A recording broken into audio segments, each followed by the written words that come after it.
Hawa. Hey, much love and respect. Pura vida, mi gente. Thanks for tuning in once again. Appreciate you guys making the time for that. And we're just going to go ahead and continue. We've been reading and learning about different tribes of the southeastern United States. A lot of these tribes, uh, more of the tribes that people never hear of. So this is why I'm reading this book, so we can get to know them and who they're related to, where they were located, in case it might help you in your genealogical search or search for your ancestral people. So we've been going in alphabetical order. Again, this is part 3. If you haven't watched part 1 and 2, make sure to catch those as well. We went over all the A's and B's. We did a little bit of the C's. We're going to finish up the C's today. Again, this book is The Indians of the Southeastern United States by John R. Swanton. Classics of Smithsonian Anthropology. And I believe this was written about 1946 when it was published. And we go to page 116 where we left off. And we're going to begin today with the CH tribes. We left off here with the Chickasaw. Okay? I know a lot of you know this tribe. And a lot of your families from this tribe. So let's see what it has to say.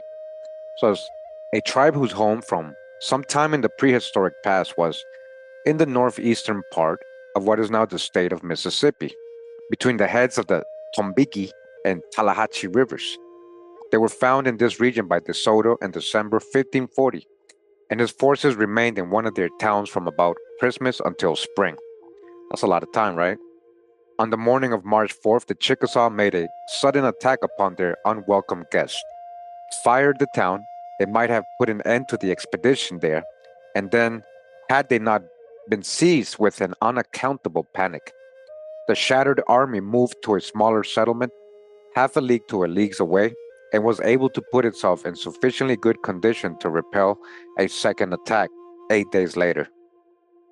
On the 25th or 26th, they left the Chickasaw, and it may be said that the first experience of European men with this tribe fully justified its later reputation as a fighting nation. The Napoches, with whom the Coosa were at war in 1560, were probably the Napisa, mentioned by Iberville in 1699 as a tribe which had united with the one under consideration. Henry Woodward, in the account of his visit to the Westo in 1674, mentions that this tribe, among others, and in 1698, Colonel Welch opened communications with them and was quickly followed by many English traders, through whom the tribe was enlisted in the British interest, though at an early period there was a small French faction. Okay? Shortly before 1715, this tribe and the Cherokee together drove part of the Shawnee from Cumberland Valley, and in 1745 another band of Shawnee was expelled by them. We learn from French writers that the Chickasaw, under inspiration from the British slave traders, were responsible for much of the disturbance along the lower Mississippi, okay? They were doing slave raids for the British, okay? They were charged with responsibility for raids on the Acolapisa, all right? We read about them, the Chawasha, and we read also about them, and the Yasu. So you see the Chickasaw were working with the so-called British, right? But so-called British doesn't mean just white folks. It was black Britons, you know, these are all melanated peoples, different shades of them, and slave raiding other melanated people, right? The Acolapisa, the Chawacha, and Yasu, and are hardly to be cleared of part responsibility for the Natchez Uprising, okay? The Natchez Uprising caused a lot by the Chickasaw. You see that? In 1732, they cut to pieces an Iroquois war party, which had invaded their country. And like I said, the Iroquois were just invading all these people.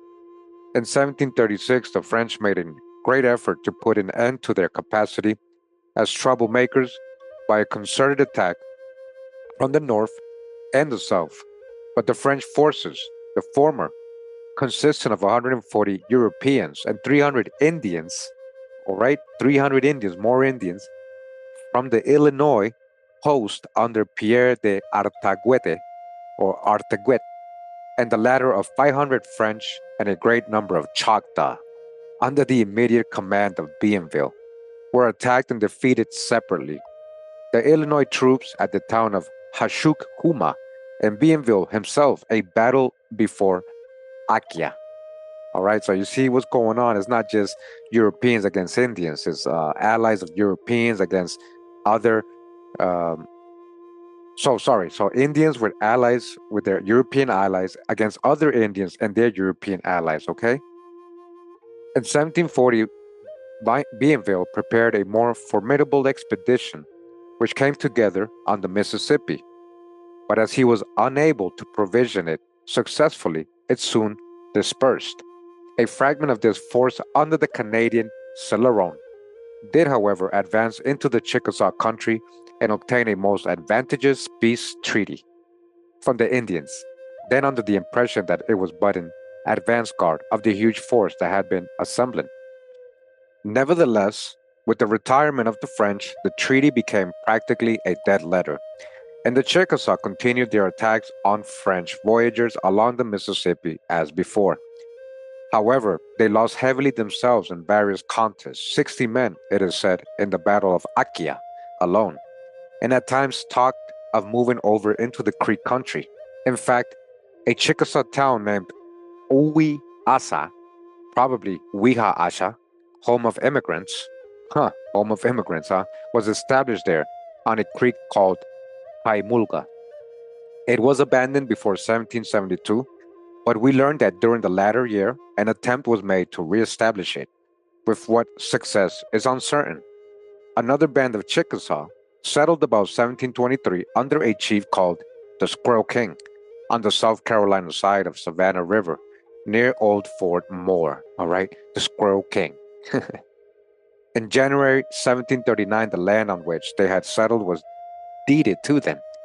In 1749, smallpox broke out among them, and before 1757, European encroachments impelled most of them to move across the river to New Savannah, though some evidently stayed on the South Carolina side. The Squirrel King was succeeded by a man named Sukatabi.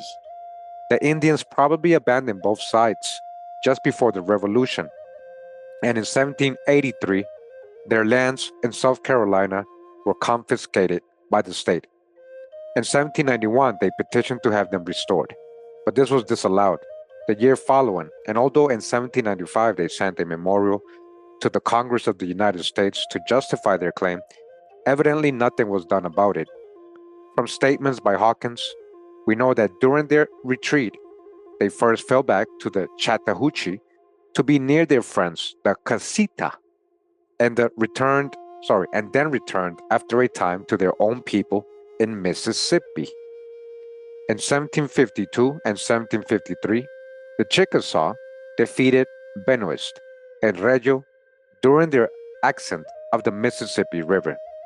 Shortly after this must have occurred the last war with the Cherokee, which culminated in the Chickasaw victory at Chickasaw Old Fields about the year 1769.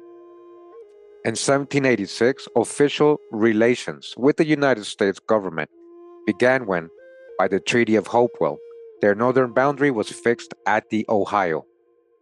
In 1793 to 95, there was a war with the Creeks remarkable for a signal victory won by 200 Chickasaw over 1,000 Creeks. Whoa, we're talking about like the Spartans who had invaded their country and attacked a small stockade.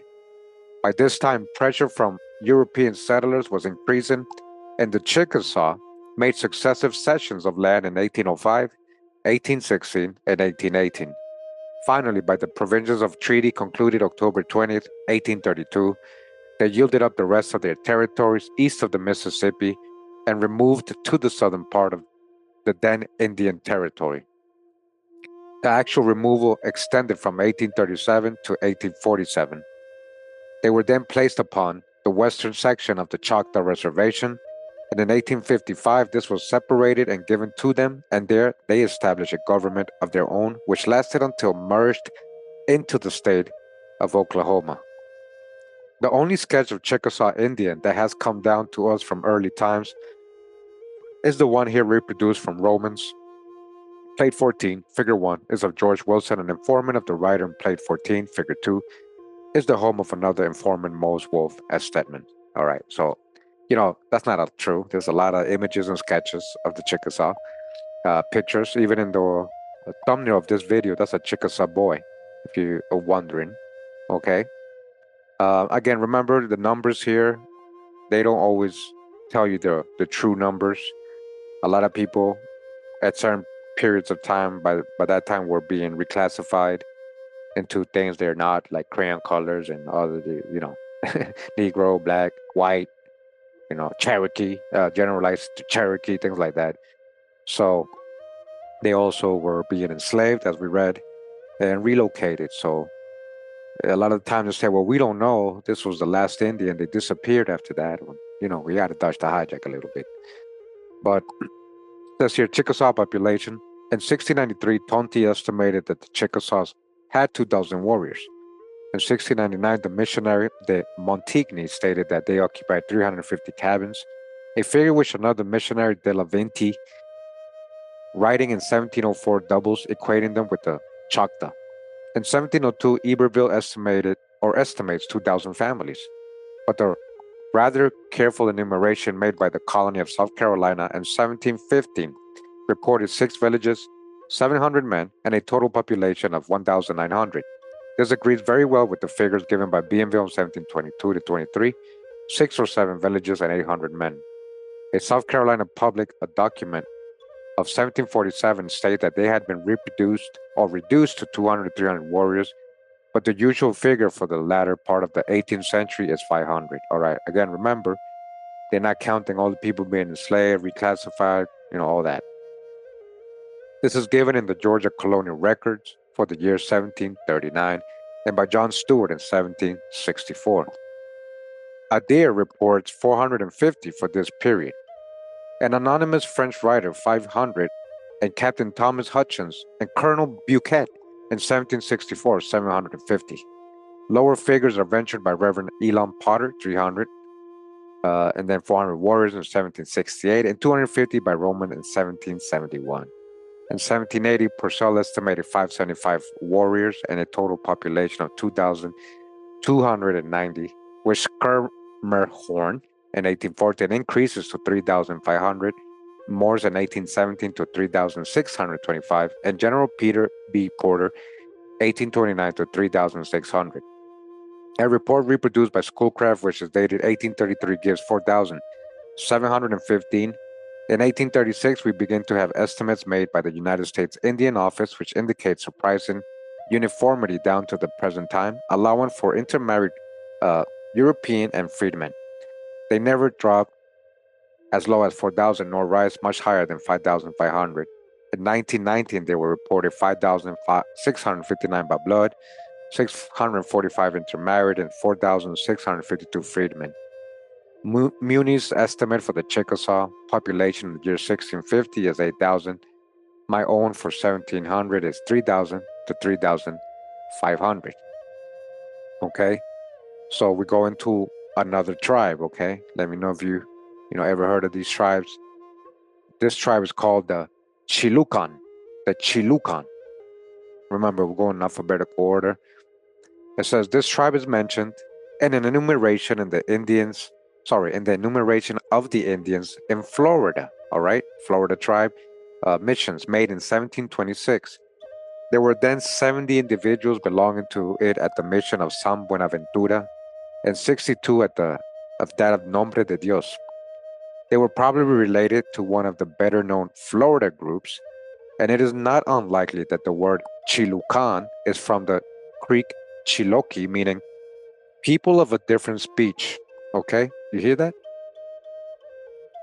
That also might be Cherokee, Cherokee, people of a different speech. Look at that. The Creek, right? Muscogin. Shout out to Rob, because Rob told me this. Rob Pacana, lion, red lion, Pacana, Rob. Yeah. So it says, since San Buenaventura is said to have been occupied by Mocama Indians, all old Christians, it is probable that these Chilucan were remnants of the old Temucua population of Cumberland Island, all right? might be Timucua people, the Chilucan. And then we go on to the Chine or Chinese. All right, we're not talking about Chinese, okay? This is a tribe from just America, from North America. Remember, we mentioned them, I think, in part one. It says here a tribe associated in 1675 with two others called Caparas and Amacano, and a doctrina known as San Luis on the seacoast of the Appalachian country. The name seems to have been in reality that of a chief of a body of Chatot Indians. So that might have been their chief. Later, they may have removed into the Appalachian country for a list of missions dated 1680 includes one called San Pedro de los Chinas. Sorry, they weren't talking about Chinese people here. So it says the Chinese or Chine population, their village, and the villages of the other two tribes mentioned above contain 300 people in all. All right, so what happened to them? Right? Absorbed, reclassified, murdered, enslaved. And we move on. We got another tribe here, the Chitimacha or Chitimacha, a tribe about Grand Lake, Louisiana, and between Bayou Laforge, Bayou Latich or Tichi, and the coast of the Gulf of Mexico, or now named the Gulf of America, right? They first appear as one of the four tribes with which Iberville made an alliance. In 1699, when the first permanent French establishment on the Gulf Coast was instituted, early references associate with their name that of a tribe called Jacna Chito, big country, a term which may have been applied to part of the same people or to the Atacapa. In 1702, St. Denis is said to have undertaken an expedition against these Indians in order to procure slaves. All right, in order to what? Procure slaves. I thought all the slaves were Africans. Do you guys see how all this history gets left out? All these little tribes you never knew, everybody's enslaving each other. Eventually, all these people being reclassified, right, in history. And now everybody's just African, right? Kunta Kinte, huh? But Kunta Kinte, isn't that like a Chickasaw Choctaw word? Huh? Huh? So they went to where? Against these Indians to war. For what? To procure slaves. And according to Pennicott, who is our sole authority as to the identity of the tribe attacked, he brought away 20 women and children. All right. As soon as Bienville learned of this, he ordered the captives to be restored to their people, but these orders were badly executed. In August 1706, the Taensa invited the Chitimacha and Jacna Chito to come to eat the corn of the Bayogula. Remember the Bayogula? After they had destroyed the latter. But those who accepted the invitation were treacherously attacked and enslaved. Okay, even themselves. Late that same year, a Chitimacha war party, disappointed in an attempt revenge for this outrage, discovered the missionary Saint Cosme and 3 other Frenchmen encamped by the Mississippi and killed them. And on receiving word of this, Bienville induced all the nations along the Mississippi to declare war on this tribe. You see, he made the other Indian tribes go to war with this rebel tribe, the Chitimacha, the Chitimacha. You guys already know the history. Shout out to Drop, 42 The Drop Radio, YouTube channel. Okay, broken it down. They'd been at war the whole time with you, the Chitimacha. In 1707, one of their villages was surprised and destroyed by an allied force of French and Indians. Although we hear of no other expeditions aimed directly against the Chitimacha, who retired into the remoter parts of their country behind a network of bayous, many were captured and sold among the colonists as slaves, okay? As slaves, not Africans, who? American Indians. As slaves, again, as slaves. Any Pan-Africans out there? As slaves, not Africans. You don't know how much of these accounts we have gone over the last 8 years. The numbers are staggering. So that whole story of millions of West Africans, it's all false, guys. It's all false. You see where they get in the slave supply. from the American Indians and the unwanted, the undesirables of Europe, indentured servitude and all that, right? The encomienda system put on the Indians, and you see, they were what? Captured and sold among the colonists as slaves. These people, these rebels. On their side, the Chitimacha occasioned great annoyance to the settlers on the Mississippi, and this induced Bienville to make peace with them. It was effected in the latter part of the year 1718, and Duprat supplies us with a long account of the ceremonies. In 1719, part of them removed to the banks of the Mississippi, where they continued to reside for a long period about the upper end of the Bayou La Forge, and as far north as the present Plaquemine. Pennicott speaks as if all moved there, but it is probable that only part of the nation was involved. The Mississippi Band that is mentioned by a number of later writers. In 1784, Hutchins tells us that there was a village of about 27 warriors on the Laforche and two others on the Tichi, one under Fire Chief, often known as Mingo Luwak, 10 leagues from the sea, the other under Red Shoes, a league and a half higher up. The last Mississippi band appeared to have settled finally near Plaquemine, where a few years ago there was a single survivor. There seem to have been more villages among the western Chitimacha than the two mentioned, but all steadily declined in numbers and were as steadily encroached upon by the Europeans until their land was entirely occupied. The few survivors live at Charenton on Bayou Tichi. In 1882, Dr. A.S. Gaschet collected a considerable vocabulary of the language at this place, and I obtained some notes regarding the customs and legends of the people in 1907, 1908, and during later visits. A much more complete study has been made since by Dr. Morris Swadesh, the old chief, Benjamin Paul, who supplied most of the information to me, and also to Dr. Gatshet and Dr. Swadesh, is now dead and the language nearly extinct. Dodge the hijack. You see?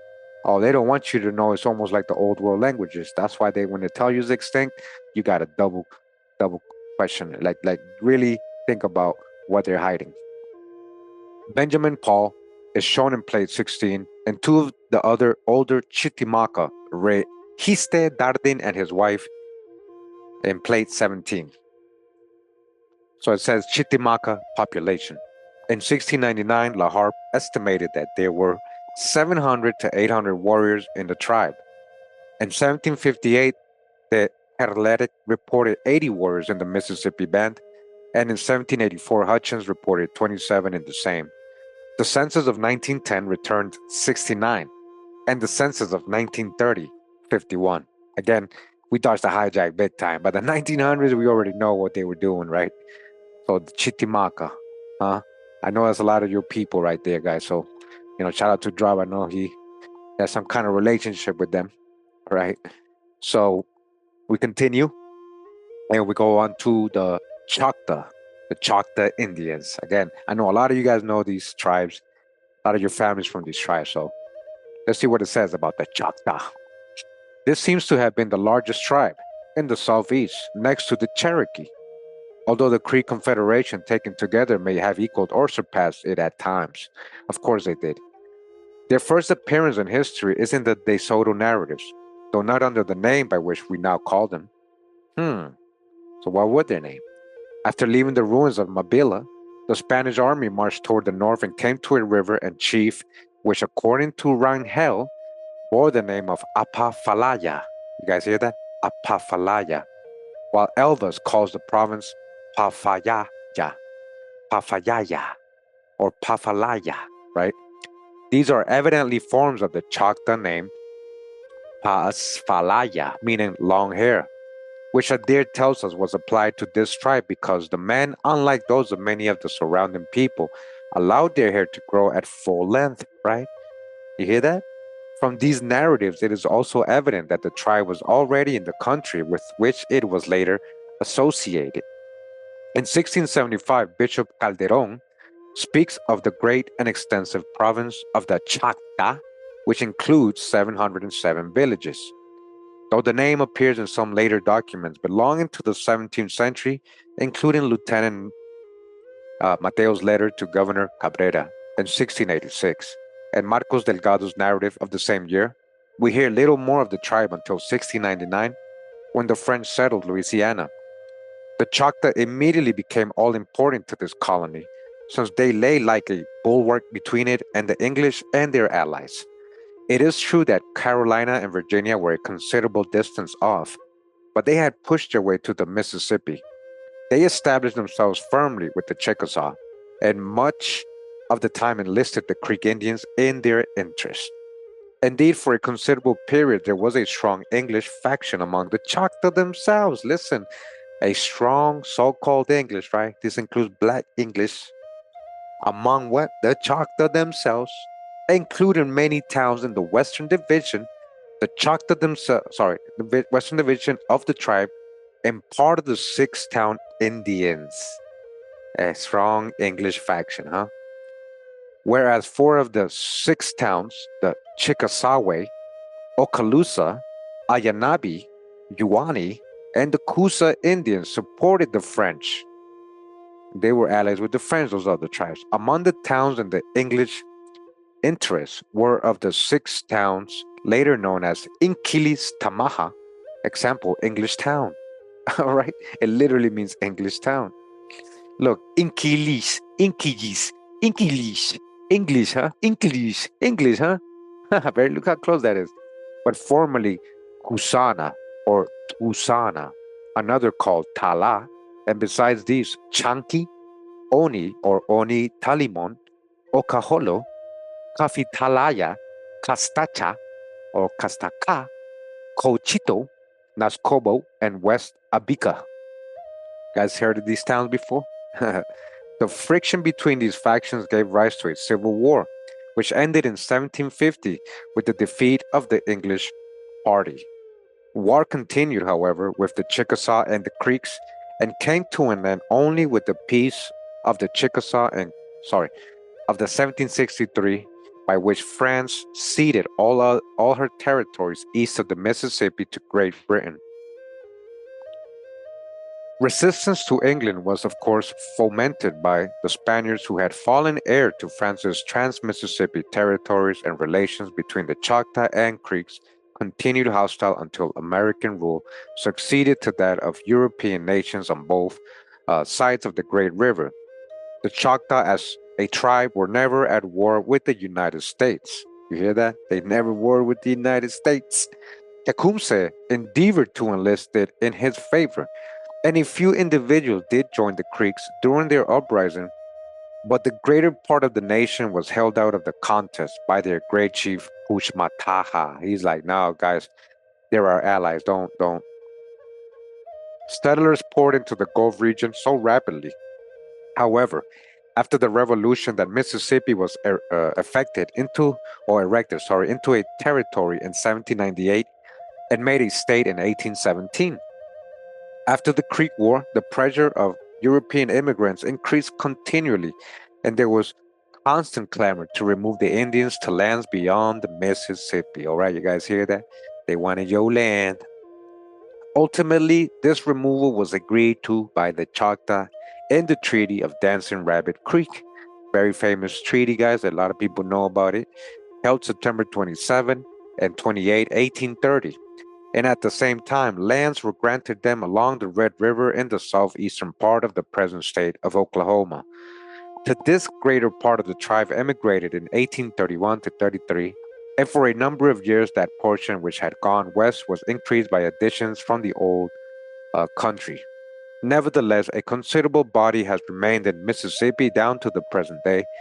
Meantime, the immigrants established a small republic modeled somewhat on that of the United States. The independent government of the Choctaw came to an end with the organization of the state of Oklahoma, of which these Indians are now citizens. Plate 18, figure 1 shows Ni Waya Hill, the hill of origins, from which the Choctaw scattered to other parts of the country, and where the Chickasaw left them, or according to others, marking the spot where they had come out from under the earth. Now remember, well, it's a lot of legends, creation stories that we're gonna definitely get into, and a lot of stories saying, yeah, they came from the earth, right?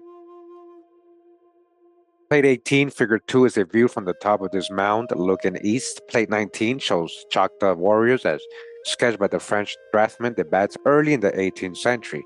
Plate 20, figure 1 is Pushmataha, the great chief of the Choctaw, and prevented his people from joining Tecumseh.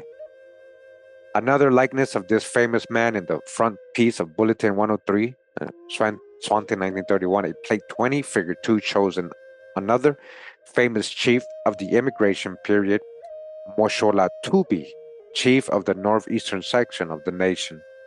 Plate 21 gives the home and family of John Wesley south of Philadelphia, Mississippi, and plate 22, figure 1 of a man named Cleo Homby, living near Idabel, Oklahoma, or Idabel, and reputed to be the oldest man in the nation at that time in 1919. Wow.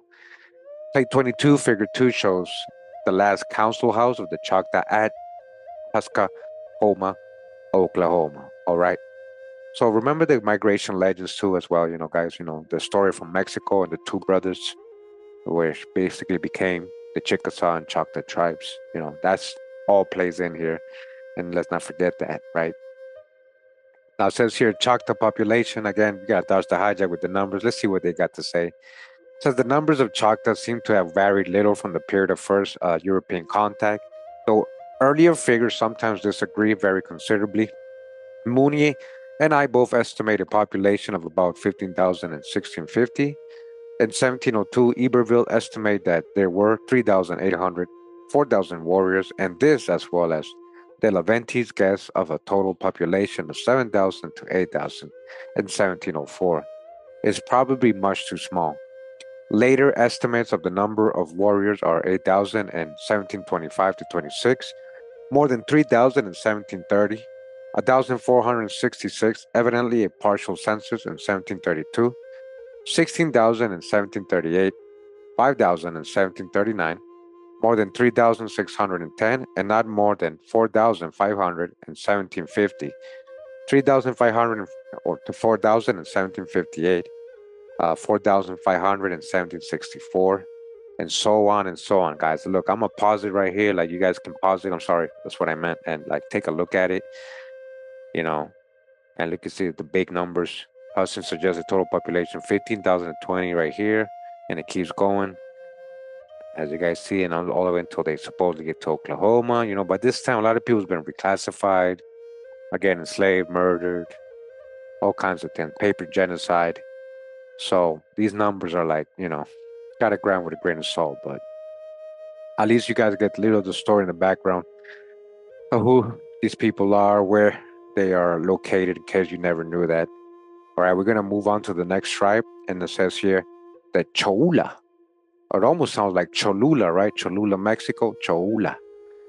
It's just a small tribe, it says, reported in 1722 as living 25 to 30 leagues, about 65 to 85 miles above the lower Jatsu tribes and below the Chiuma, near a modern town called Chula, after them.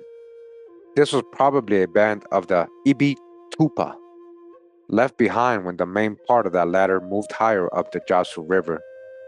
Probably they reunited with the remainder of the tribe shortly afterward, as we do not hear of them again. Probably, right? He don't know. Probably these people got enslaved. Probably reclassified.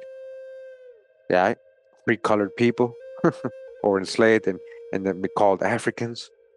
Probably. What happened to these people, huh? It says the Chula population, La Harp, our only authority regarding them gives their number in 1722 as 40. Wow. What happened to all their people? It wasn't just 40, right? What happened to all their people? Wow. Now we're going to continue, and we're going to go on to the Chowanoc tribe, right? Like, we actually have a video. They have another name as well. They're known by other things. We have a whole video on this. Really good video. These people, we have proven a lot of them were melanated, so-called black, and were reclassified into free people of color, so-called black people. Like, we proved it. So, Chowanoc. Where are they? Who are they? If you don't know, they're the tribe located on the Chowan River near the junction of the Meherrin and Nottoway Rivers, North Carolina. When the Raleigh colonists became acquainted with them, remember, these are Sephardic Jews in general, crypto Jews, these are melanated Europeans coming, fleeing the Inquisition. Remember, new Christians. When the Raleigh colonists became acquainted with them in 1584 to 85, they were the dominant tribe in the region. They gradually dwindled away until 1701. They had become reduced to a single village on Bennett's Creek.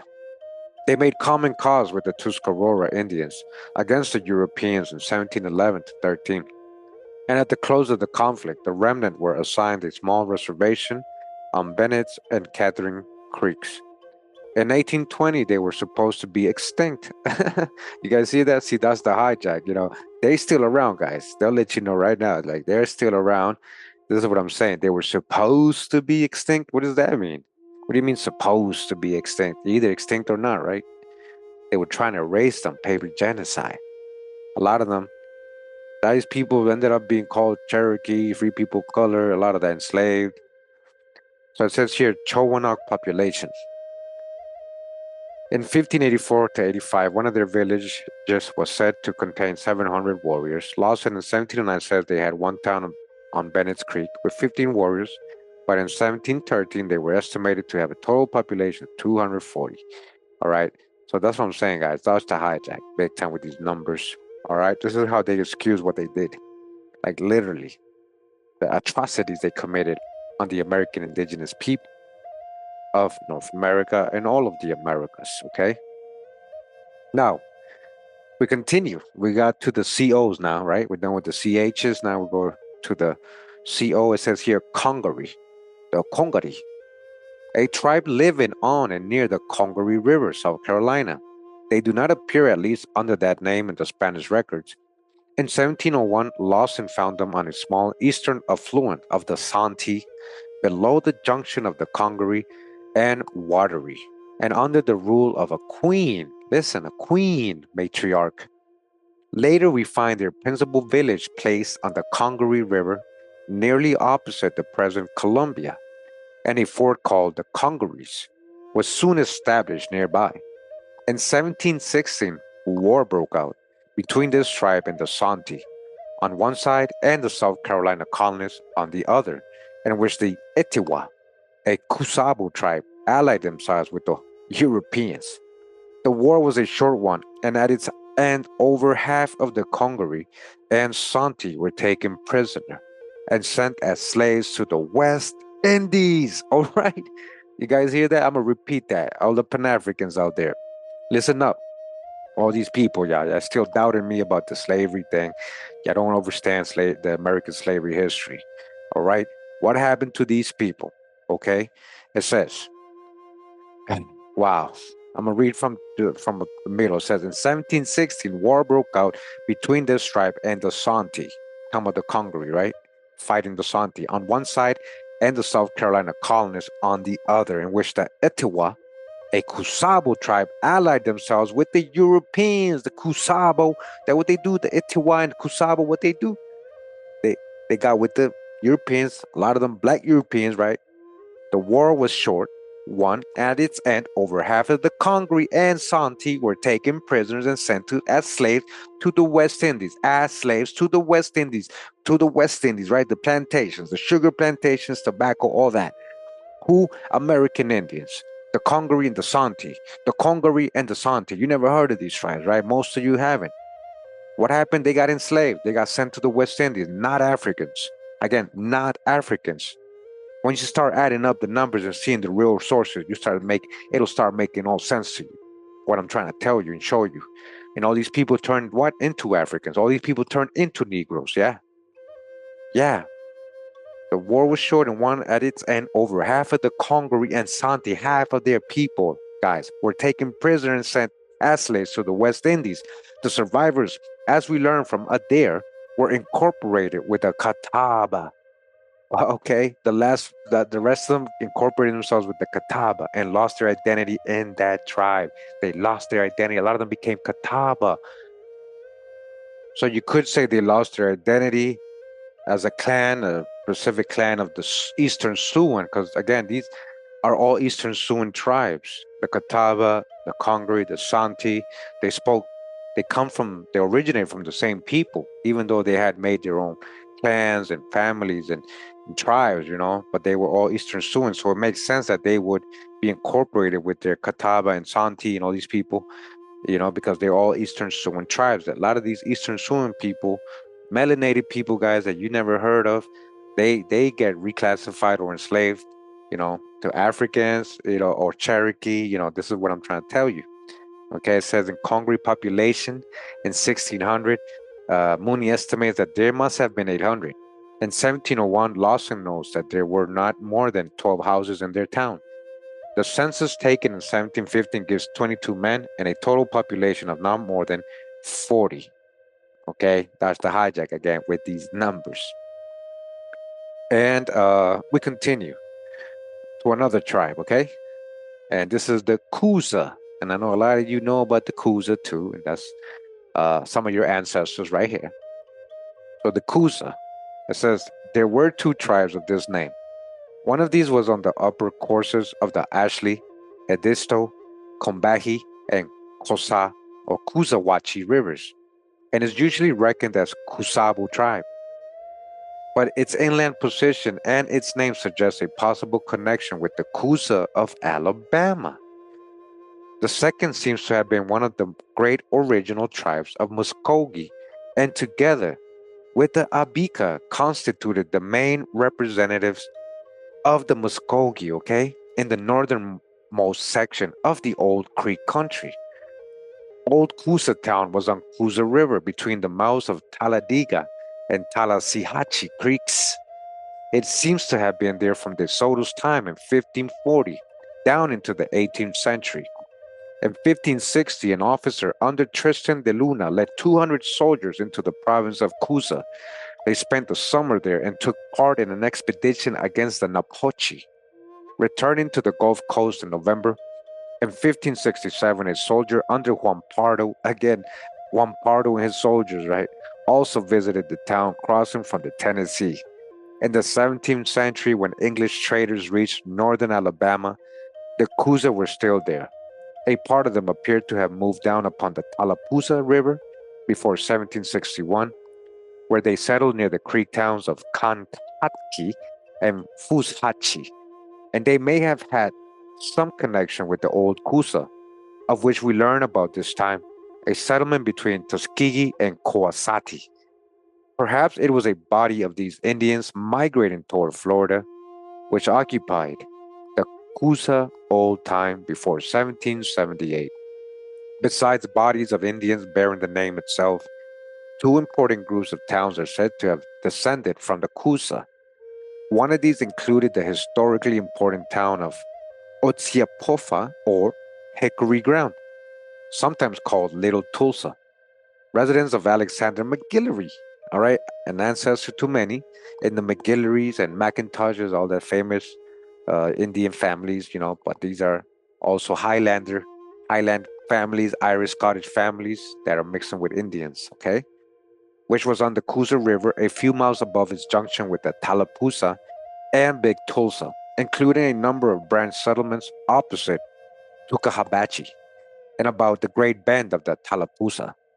De Soto encountered a Talisi province on Alabama River, evidently in the point of Durant's Bend in Dallas County.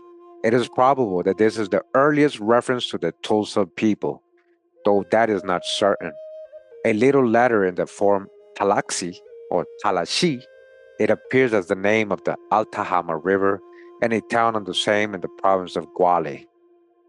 There was a Tulsa old town in the Abika country, but it is not possible to determine whether it represents a really old settlement or one relatively late and so named because it had been abandoned. These are probably the Tulsa Indians said by Woodward to have been moved to the Tallapoosa in 1756 from the Talladega County or country by James McQueen. McQueen, huh? McQueen, huh? Just like the queen of the Gulagishi, McQueen, huh? Other branches of the Tulsa were the Chowokelihachi. Wow. the Saugahachi, and the Luchapoga. The other group descended from Coosa is best known under the name Okfuski. And of them, there were several different settlements. All right, you see all these branches of the Coosa. There were branches bearing other names such as Katosovka, Abikutsi, Tukabachi, Tallahassee or Palmutkasi, Sukaispoga, Imukfa, Totogagi, Ipisagi, Tupavka, almost like Tupac, huh? Tupac, huh? Later renamed Nuyaka, Chulako Nini, Hotlitiaiga, Taki Tlako, Okfustuski, and perhaps Aksina Ulga. All right, if I'm killing these names, just forgive me, okay? Most of the people of this group took part in the Creek American War and suffered accordingly. The rest of their history is bound up in that of the Muskogee. Now it says here Coosa population. Again, we dodged the hijack, but let's see what they're saying a little bit. It says Garcia Lasso de la Vega, who is, however, given to exaggeration, cites his soldier informants to the effect that there were 500 houses in Coosa in 1540, a figure which need not be far wrong if the province of Coosa is intended, since the soldiers sent to Coosa by Pardo in 1567 reported 150 neighborhoods or small villages. That's a lot. That's a lot of neighborhoods, right? Neighborhood, the hoods, huh? The word vecinos, which appears here, cannot possibly mean individuals unless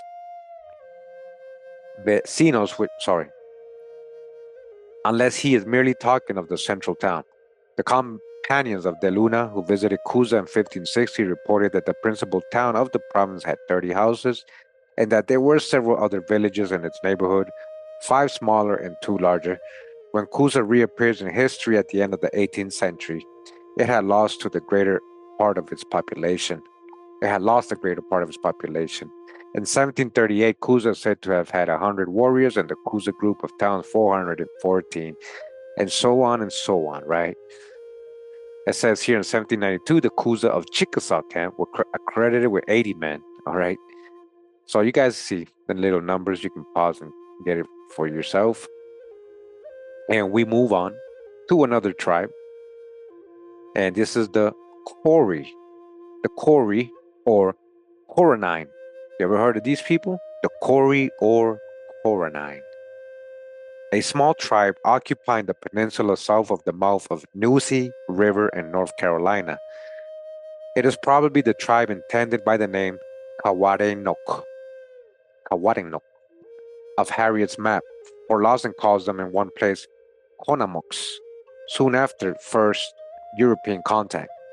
A considerable part of this tribe was destroyed by the Machapunga Indians.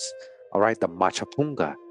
Destroyed. All right, war, Indians versus Indians, right? Everybody wants to be the good guy, you know, and they want to say, oh, the white man came and they took everything and enslaved all of us. But a lot of the time, the Indians were doing it to themselves too, guys. And I just want to emphasize that. The survivors cast in their lot with the Tuscarora in their war with the colonists from 1711 to 1713. In 1715, they had the Machapunga. In 1715, they and the Machapunga were assigned a tract of land on the Matamusket Lake, Hyde County, North Carolina, where it is probable that they remained until they became extinct. Man, dodge the hijack. You see what I'm saying, guys? And then they got all these thousands of numbers for the Cherokee and all these other 5 civilized tribes, right? They became extinct. Like, this is such a big hijack, guys. They didn't just become extinct, guys. They got reclassified, paper genocide, enslaved, murdered. Extinct. Coree population, 1709, according to Lawson, they had 25. Yeah, right. All right. This is how they, try to hide people in history and what they did to these people. Today, they have been reclassified. All right. So if your family's from those areas right there, going way back, you already have an idea who your people are, right? And it says here under Cosapuya, it says see Cusabo. So the Cosapuya is another tribe, but they're under the Cusabo. And we're going to read about them too. shortly. So we move on to the Coweta tribe, Coweta. There's one of the two great Muskogee tribes, or towns, among the lower creeks. According to tradition, they originally constituted one people with a casita, and after the separation became the head war town of the lower creeks, just as Casita became the head peace town. This town was at one time regarded by Europeans as the capital of the Creek Confederation, and its chief is often called Emperor of the Creeks, or how. There is no certain mention of it in the earlier Spanish documents. In the spring of 1540, after leaving the Appalachian country, De Soto passed through a province and towns, probably on Flint River, who wish the names Chisi, Ichisi, and Achisi are given, since Otsitsi is the Hichiti word applied particularly to the Muskogee, and the Spaniards seem to have visited a Hichiti speaking tribe just before. It is possible that the Creeks living here were the Coweta. Another possibility is that they were the Indians of Cofita-Chequi. All right, so these towns are the accounts of De Soto. If you're familiar with these names, I remember them from the accounts. De Soto, we are in Cofita-Chequi, the town, and the Indians of the Cofita-Chequi, like that's what he's saying. These are probably the Coweta. Elsewhere on page 143, I have identified these with the Casita, and there are strong arguments for doing so. But reference to the Casiste town of Alabama River, which the Spaniards passed in the fall of the same year, may mean that the Casita were originally west of their sister tribe instead of being east of them, as represented a later tradition. Before South Carolina was founded, the Coweta seem to have lived on the Chattahoochee River and have moved from there to the Ocmulgee in order to be nearer the English traders. After the Yamasee War in 1715, they returned to the Chattahoochee, settling first, it would seem, on the west side of a little above Fort Mitchell, wherein after years was a noted branch town known as Tilicacha or Tilicacha or Broken Arrow, though Broken Arrow was at an earlier date 12 miles below Casita. Later they moved higher and settled a little below the falls. In 1799, there was a branch village called Wetumpka on the main fork of Uchi Creek, 12 miles northwest of the main town. The census taken in 1832 to 33 gives 5 Coweta villages, besides the people of Broken Arrow, who were then divided between 2 settlements. The Coweta were always very friendly to the Europeans, sided actively with them during the Creek War of 1813 and 1814, and agreed in 1825 to a treaty of removal. For this last act, the Coweta headman William McIntosh, all right, listen, William McIntosh was killed on May 1st, 1825 by a party of warriors sent for that purpose. After the removal of the Coweta, Indians settled on the Arkansas near the present town of Coweta. For a time, they also retained their premier position, but like most of the other lower creeks, they gave up their ancient customs and a separate existence more readily than the inhabitants of the upper towns.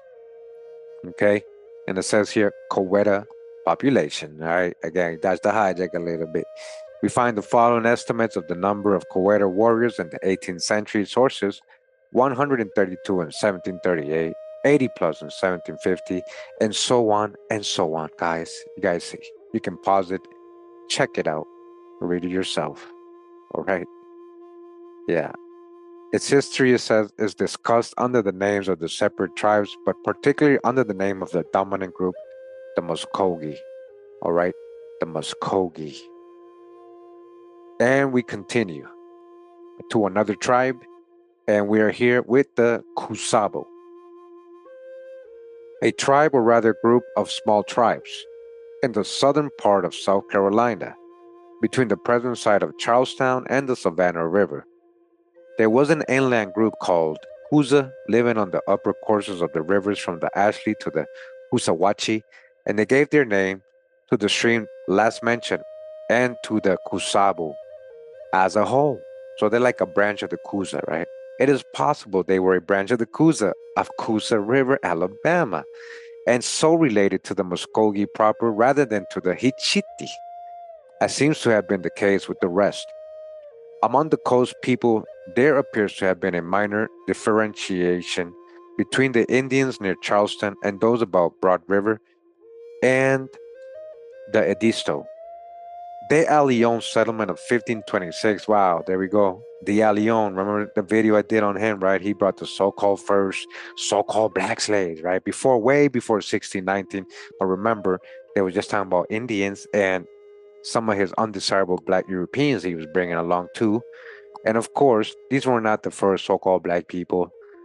Like Leon, even the Indians that were already there, these are all melanated people. So you gotta really dodge the hijack big time to understand this, right? But either way, we debunked that 1619 myth with this source right here, the Leon. In 1526, right, they made a little settlement here in this area in South Carolina. If you guys didn't know, yeah, the Spanish, after removal from its first position, right, Leon perhaps settled in or near the country of these last, and here close to Beaufort was the earliest Huguenot colony, okay? The Huguenots. The Huguenots, either French Moors, French Sephardic Jews, okay? Black folks. This consisted of 28 men who were left there by Juan Ribault in 1562. Huguenots left behind, right? Black Europeans. They survived the winter of 1562 to 63, and in the spring managed to build a small vessel in which few of them finally reached France after incredible hardships. Wow, they made it back, huh? After destroying the second Huguenot colony on the St. Johns River, Florida, Menendez, we got that video, right, when he was fighting the Huguenots and then they got their revenge, right? Menendez established a post called Santa Elena near the place where the French fort had stood. Missionary work was attempted among the neighboring Indians by the Jesuit Father Rogel in 1568 to 70, but it proved unproductive and was abandoned. In 1576, an uprising occurred among the neighboring Indians. Two bodies of Spanish troops were cut off, and the Spanish fort abandoned but soon restored. And in 1579, an Indian town named Cocapoy, situated in the marshes 20 leagues away, was captured and its occupants severely handled. Wow, what does that mean? Severely handled. Murdered and enslaved, huh? In 1580, there was a new uprising resulting in the abandonment of the fort a second time. Late in 1582, it was reoccupied, but in 1587, the garrison was finally withdrawn. Missionary work of a somewhat sporadic nature continued, however, and one mission is mentioned called Chatuachi or Satuache, 6 to 10 leagues, 15.5 to 26 miles northward from Santa Elena. We learn of wars taking place in this period between the Indians of the Cusabo province and those of the Guale, and that upon one occasion, part of the vassals, listen, of a Cusabo chief named Aluete had fled from him and gone to live on St. Simon's Island. Wow, listen, you know these places, now you get an idea, right? We next get some light on these Indians from the journal of Captain William Hilton of the English ship Adventure, which visited the coast in 1663, and from that of Captain Robert Sanford, who was there 3 years later. Soon afterward, they were scorched by repeated attacks of the Westo. And remember how the Westo were being like enslaving a lot of these Indian tribes and sending them to other parts of the country and helping some of the uh, Europeans, and then they themselves being enslaved, the Westo, and same thing happening to them. It says in 1670, the colony of South Carolina came into existence with the settlement in Charlestown Harbor. And from that time on, we hear considerably more of the natives. In 1671, the colonists had a short war with the Coosa, and there were disturbances in 1674 in which the Coosa and Stono were involved. In 1675, the Coosa ceded the land which was given the name of the Ashley Barony And in 1682, a more sweeping cession of territory was made by the Indians about Broad River. In 1693, there was a short war with the Stono, and in 1711 to 1712, a body of Cusabo Indians joined Barnwell in his Tuscarora expedition. Right, they helped Barnwell take over the Tuscarora, or war with the Tuscarora. In 1712, the southern Cusabo were granted Palawana Island, to which most of their plantations had already been transferred. But the Kiowa and Itwans appeared to have remained in the north until after the Yamasee War. In that contest, the coast Indians seem to have sided for the most part with the colonists, and in consequence suffered little. One small body, one small body may have gone to Florida, for in a list of new Indian missions in the vicinity of St. Augustine made December 1st, 1726, we find entered San Antonio of the Coosa Puya Nation and other Indians. There is no mention of another town occupied by these people, but 2 years later, a second report on the mission states that the towns of the Cosapuya Indians were depopulated. It is not certain that these were Cusabo, but their name resembled but their name resembled in form Cocapoy, which is given as the designation of a Cusabo town destroyed by the Spaniards in 1579.